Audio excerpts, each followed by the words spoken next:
Mesdames et messieurs, asseyez-vous ou mieux cramponnez-vous, car ce que vous allez entendre dépasse tout ce que vous pensiez savoir sur la politique américaine. Oubliez les débats policés, les discours formatés et les poignées de main hypocrites. Aujourd'hui, c'est la guerre. Une guerre froide entre deux géants, Elon Musk et Donald Trump. Et autant vous le dire tout de suite, ça ne se terminera pas avec un accord à l'amiable, mais plutôt avec un champ de ruines politiques et un tweet atomique à minuit. Tout commence avec un simple post sur X, une bombe à retardement déguisée en message pseudo-patriote. Musk annonce la naissance de son propre parti, le America Party, et ce n'est pas une blague ni un coup de pub pour vendre des Tesla.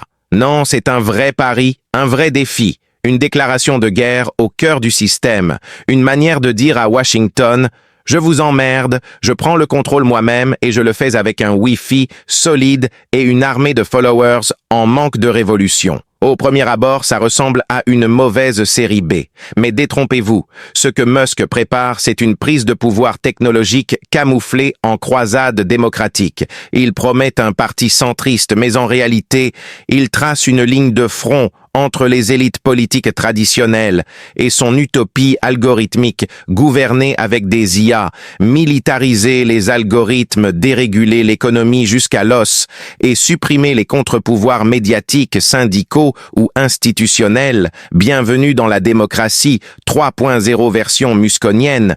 Et le plus fou dans tout ça, c'est que son projet ne repose sur rien.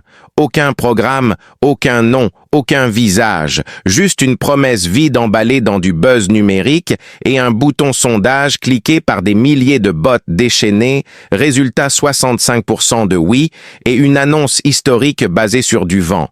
Mais attention, ce n'est pas une lubie passagère. Musk a un plan, prendre quelques sièges clés au Sénat ou à la Chambre suffisamment pour faire pencher la balance dans un congrès déjà au bord de l'implosion. C'est du génie stratégique ou du sabotage national, selon de quel côté vous regardez. Mais attendez, ce n'est que le début. Parce que dans l'ombre, un autre titan grince des dents. Donald Trump, le président en exercice, celui qui jusqu'à récemment faisait des blagues avec Musk autour d'un cheeseburger et des fake news, se sent trahi, humilié, écarté. Et quand Trump se sent menacé, il n'attaque pas, il explose, il rugit, il menace, et cette fois, c'est personnel, car ce qu'Elon fait, ce n'est pas juste une dissidence, c'est une déclaration d'indépendance, un bras d'honneur au roi en place, et Trump ne laisse jamais passer un affront. Il voit dans le America Party une menace directe, une division du camp populiste, une brèche fatale à ses ambitions de reconquête.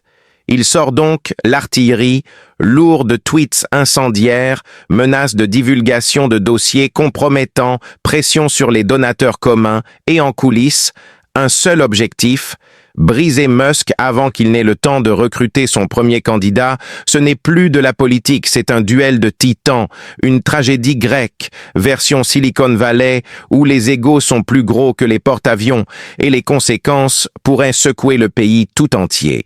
Car pendant que les deux milliardaires s'étripent à coups de punchline et de manœuvres d'influence, le peuple américain regarde médusé cette série catastrophe qui lui tient lieu de gouvernement, et le plus ironique, c'est que chacun prétend agir pour lui, pour cette fameuse majorité raisonnable, ce peuple silencieux qui n'a rien demandé, sauf peut-être qu'on arrête de jouer avec sa démocratie comme avec une plateforme de test bêta, et ce n'est pas fini car ce divorce à 300 millions de dollars pourrait bien provoquer une réaction en chaîne incontrôlable, des ralliements, des trahisons, des révélations, et peut-être un coup de théâtre final que personne n'a vu venir. Alors restez branchés, parce que ce que Musk et Trump viennent de déclencher, ce n'est pas juste une guerre d'influence, c'est une mutation profonde de la politique américaine, et personne ne sortira indemne du champ de bataille à suivre Musk, l'homme du futur, qui parle de liberté mais rêve de villes privées alimentées par l'intelligence artificielle et gouvernées par les actionnaires. Et pendant ce temps, Trump, le soi-disant homme du peuple, agite les foules avec son éternel refrain sur les élites, tout en remplissant son gouvernement d'anciens banquiers de Wall Street et de lobbyistes recyclés. Et là, vous commencez à comprendre le paradoxe. Les deux jouent aux rebelles, chacun dans son style. L'un avec des tweets sur fond de fusée, l'autre avec des discours en casquette rouge. Mais les deux gravitent dans la même sphère dorée, celle où les règles sont faites pour les autres et les sanctions toujours pour les plus pauvres, et ce cirque médiatique qu'ils alimentent à coups de provocation et de clash, savamment orchestré, ne sert qu'un seul but: détourner l'attention de la seule vérité qui dérange. Ils sont les deux faces d'une même pièce. Une pièce frappée à l'effigie du capitalisme, sans frein, du pouvoir sans contrôle et du cynisme sans limite. Mais le plus glaçant dans cette affaire, c'est que leur querelle artificielle a des conséquences bien réelles, car pendant que les Américains débattent pour savoir si Musk est un génie visionnaire ou un gourou en roue libre, ou si Trump est un patriote incompris ou un tyran populiste, les lois passent, les budgets explosent, les droits régressent, et personne ne s'en rend compte, trop occupé à suivre la série politique la plus dingue du siècle. Et c'est là le vrai génie de ce duo.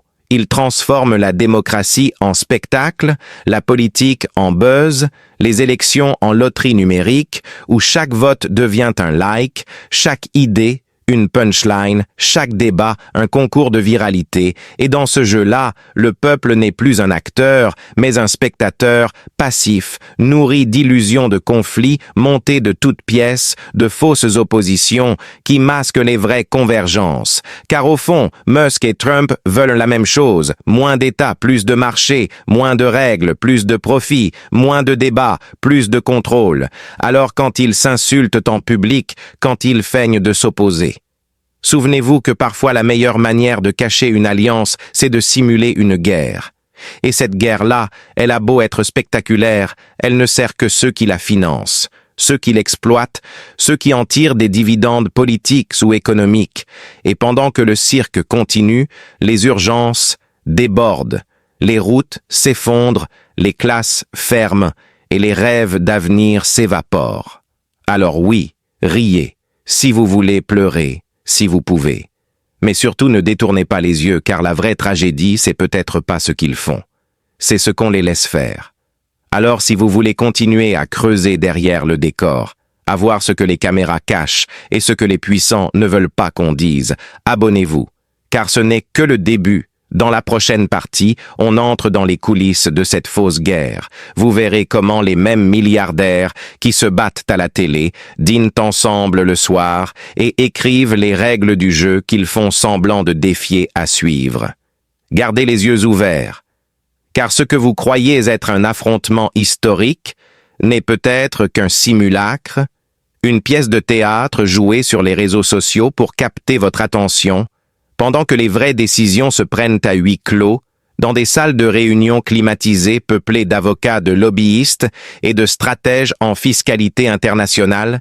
Elon Musk veut des contrats, Trump veut des votes, les deux veulent le pouvoir, sans les responsabilités, et la gloire, sans la sueur.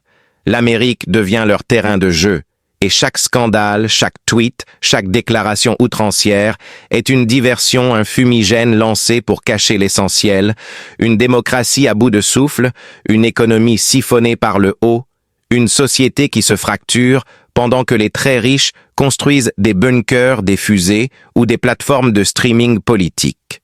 Et vous, pendant ce temps, vous êtes là à essayer de comprendre ce qui se passe, à deviner qui dit vrai, qui ment, qui manipule et qui croit encore aux rêves américains.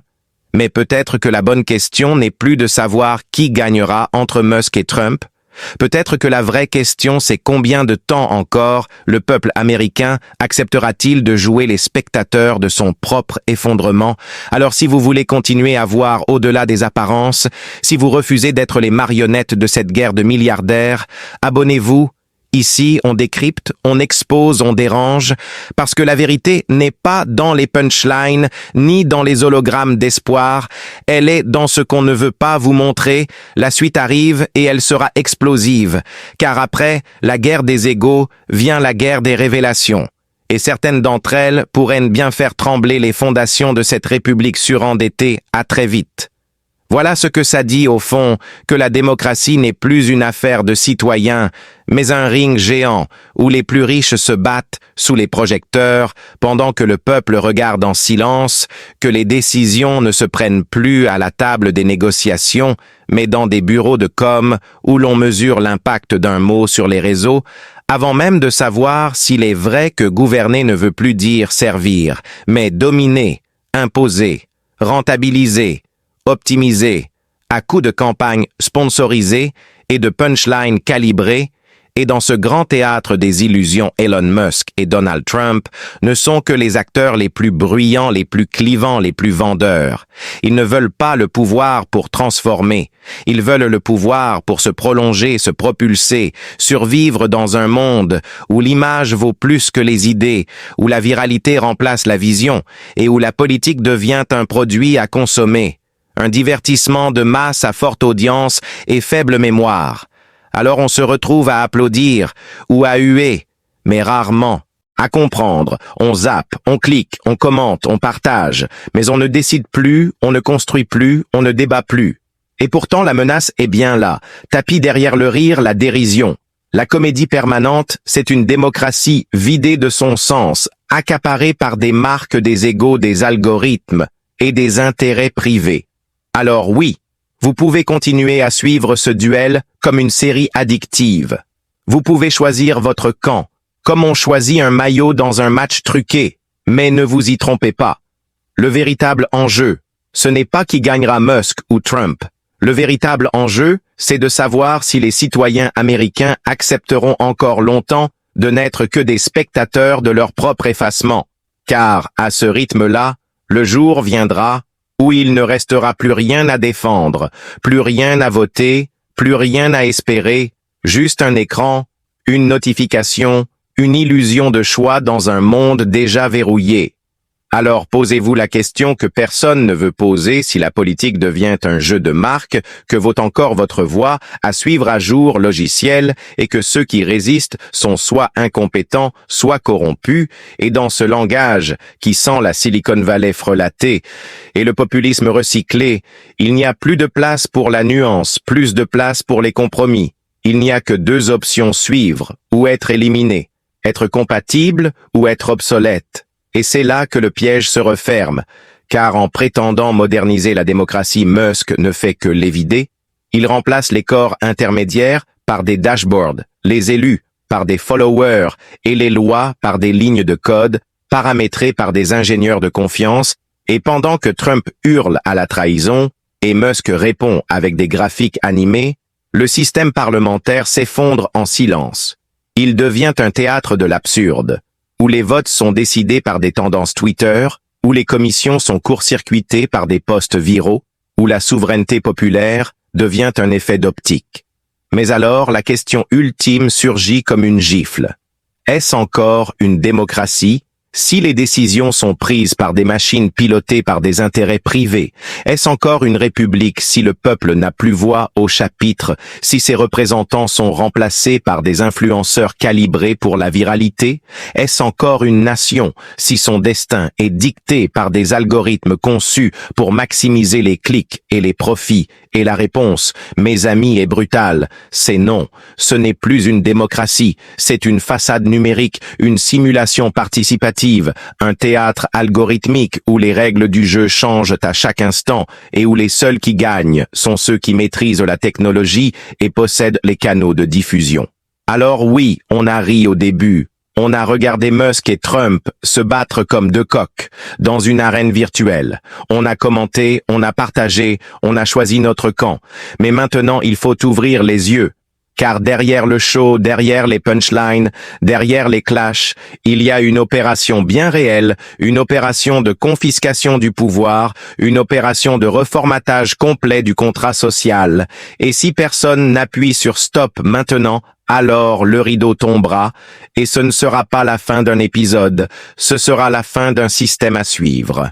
Elle avance masquée sous les traits séduisants de l'innovation, sous les discours mielleux sur la transparence et la performance, sous les promesses de modernité absolue qui effacent lentement mais sûrement la voix du citoyen pour la remplacer par celle des plateformes et des flux automatisés. Elle prend racine dans l'idée que le peuple est trop lent, trop divisé, trop émotionnel pour décider qu'il faut des solutions simples, rapides, efficaces, et donc non démocratiques. Elle infiltre les institutions en se présentant comme une aide, un appui, un outil, alors qu'en réalité, elle les contourne, les affaiblit, les rend dépendantes de technologies qu'elle ne contrôle plus. Et chaque fois qu'on remplace une commission par un dashboard, chaque fois qu'on consulte une audience sur X au lieu d'organiser un vote, chaque fois qu'on transforme un élu en avatar d'un algorithme, on avance d'un pas vers la fin du politique et vers le règne du pilotage automatique. Sauf que dans ce cockpit, il n'y a plus de pilote élu, il n'y a plus de débat, il n'y a plus de contradiction, il n'y a plus que des mises à jour décidées par des groupes d'experts privés et validées par le silence général. Car tout semble fonctionner mieux, car tout va plus vite. Et c'est là le piège. C'est cette efficacité apparente qui tue lentement, mais sûrement la démocratie. Parce qu'une démocratie vivante, c'est le contraire de l'efficacité. C'est le désordre créatif, c'est le conflit régulé, c'est le débat qui prend du temps. Et c'est le droit de dire non, même quand les chiffres disent oui. Et si on perd ça, on ne perd pas seulement un mode de gouvernance, on perd un principe, on perd une culture, on perd un héritage fait de luttes de voix discordantes et de constructions communes. Alors, la vraie question aujourd'hui n'est plus de savoir si Musk gagnera ou si Trump s'effondrera. La vraie question, c'est jusqu'où nous allons accepter de céder du terrain, jusqu'où nous allons regarder ce glissement, sans bouger, sans réagir, sans crier « Stop !» Car ce n'est pas un effondrement soudain que nous vivons, c'est une érosion lente, progressive, et elle est peut-être la plus dangereuse de toutes parce qu'elle ne fait pas de bruit, parce qu'elle se vend bien, parce qu'elle ressemble à l'avenir. Mais elle n'est que l'ombre d'une démocratie qui meurt à petit feu dans le silence numérique à suivre. Il y a eu ce document classifié, jamais diffusé, jamais mentionné dans aucun débat. Un mémo interne, daté de février 2025, signé par un proche conseiller de Musk et adressé à un petit cercle d'investisseurs triés sur le volet. Ce que ce document propose, ni plus ni moins qu'un plan détaillé de restructuration du processus législatif américain. Objectif, éliminer les freins bureaucratiques, c'est-à-dire le Congrès, ses débats, ses commissions, ses votes publics, et les remplacer par un système de gouvernance par retour instantané, un modèle basé sur les retours d'utilisateurs, comme s'il s'agissait d'un produit numérique, sauf que le produit, c'est la démocratie. Et ce n'est pas une théorie fumeuse, c'est un plan d'action précis, avec calendrier, phase de test, outils numériques prévus, partenariats technologiques envisagés, et même une estimation du taux d'acceptation citoyenne en cas de crise majeure, une crise qu'il serait préférable de provoquer plutôt que d'attendre, lit-on en bas de page. Cette seule phrase suffirait à faire exploser un scandale national, mais personne n'en parle, parce que le document n'a jamais fuité, jusqu'à maintenant. Et ce n'est que le début, car pendant que Musk avance masqué, une autre opération, encore plus perverse, est en train de se dérouler dans l'ombre. Une série de rachats discrets menés par des fonds liés à Neuralink et à d'anciens cadres de Palantir visent les entreprises de sondage, de traitement de données électorales et même certaines sociétés de sécurité informatique travaillant avec la FEC, la Federal Election Commission. En clair, les outils qui encadrent, surveillent et garantissent le processus démocratique sont doucement absorbés dans la sphère d'influence de Musk. Ce n'est plus de l'influence, c'est de l'appropriation. Et Trump dans tout ça? Ce qu'il redoute le plus n'est pas que Musk divise les voix, c'est que Musk numérise le pouvoir. Trump est un animal politique à l'ancienne. Il a besoin des foules, des caméras, des scandales. Musk, lui, n'a besoin que d'un réseau, d'un algorithme et de votre habitude à swiper sans réfléchir. Et Trump a fini par comprendre que dans ce monde-là, il est déjà un dinosaure. Mais le plus glaçant, c'est que certaines voix au sein même de l'appareil d'État ont commencé à basculer.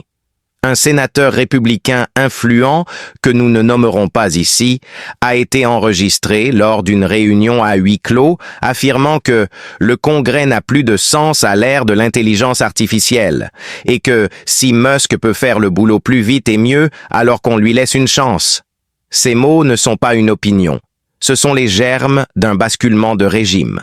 Car ce que beaucoup ne voient pas, c'est que ce processus n'a rien de démocratique. Ce n'est pas une réforme, ce n'est pas un progrès.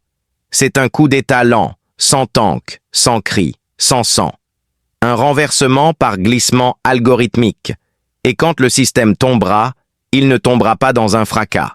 Il s'éteindra, doucement, comme un logiciel obsolète. Mais voici ce qui est encore plus choquant. Ce plan Musk n'en est pas l'unique architecte. Dans les profondeurs d'une alliance informelle qu'ils appellent eux-mêmes le cluster, on retrouve des noms qu'on pensait rangés du jeu.